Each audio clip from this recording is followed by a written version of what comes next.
Hello, everyone. My name is Shirley Fuller. I have a question for you. If you have children, has one of them been diagnosed with Down syndrome? Did you say, "Oh my God"?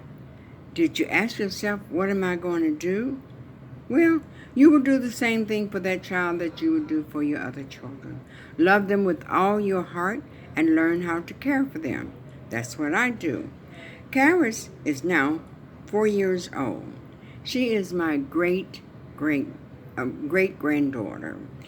80% of these babies are born to mothers under the age of 35. Her mom was 31. Karis was born 3 months early, breech birth, and 2 holes in her heart.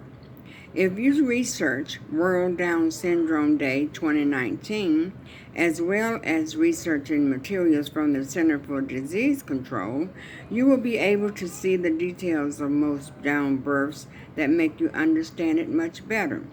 There is also annual Awareness Day in Raleigh to raise funds for this organization, the National Association for Down Syndrome.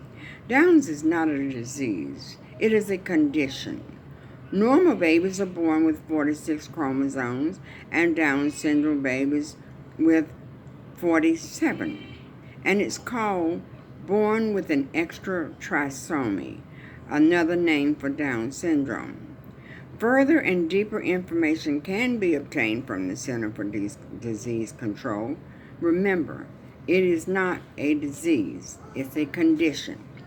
When Karis was born, my granddaughter and I went to Social Security to ensure that the proper funds for her care was available. And God blessed us with an agent who was a Down's mother.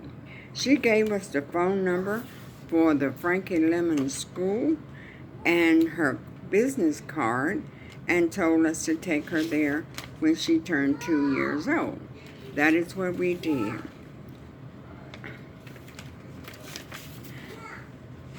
Karis was placed in this private school that began because of the birth of a Down baby in their family, and they wanted to help other people.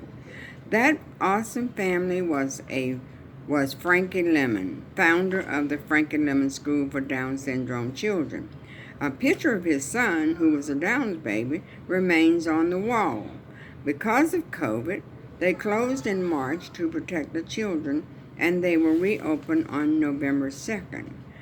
My speech was inspired by an article written by R.G.J. McKenzie.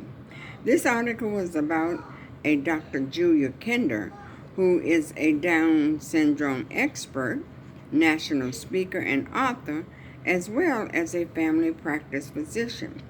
Dr. Kinder's daughter was born with Down syndrome when she began her practice, and she researched all she could to care for her. The first thing she found out was that Down syndrome was named after a man named John Langdon Down, an English physician who was a scholarly worker in 1866, and it earned him the recognition of a father of the syndrome. Instead of 46 chromosomes, there were 47. A whole copy of chromosome 21 as identified by a French physician, Jerome Lejeune. In 2000, an international team of scientists were able to identify as well as catalog the 329 genes on chromosome 21. People used to refer to these children as being retarded. They are not. Their IQs vary, and they may have slower learning patterns. They are slow but not severe. For them, they can have normal intelligence. I can vouch for the intelligence part. Karis is spoken to as I would any other children. She responds with words that I do understand and some I don't. She has taught herself to take your hand, and lead you where she wants to take you, pointing to what she wants, such as fruit or cookie, and her favorite words are milk. Chocolate is hard for her to say. She says a lot of words that are understandable that we taught her, and others she learned by listening to us. She has two siblings, Royal and Layla. Royal is said very plainly, but Layla is Nayla for her. You see, she and others like her have longer tongues and cannot control their ability to say some words plainly. But we always say Layla. That's Layla. We correct her. That difficulty is referred to as difficulty with muscle control. And at Frankie Lemons, she's in speech therapy on certain days of the week. However, she is taught in a classroom setting also. Most of all, if you don't want the best hugs and kisses in the world, I warn you, do not go anywhere near a child with Down syndrome. They will naturally come up to you unless prevented by their caretaker and hug you to life. I get these amazing hugs and kisses every day. My life is so much better.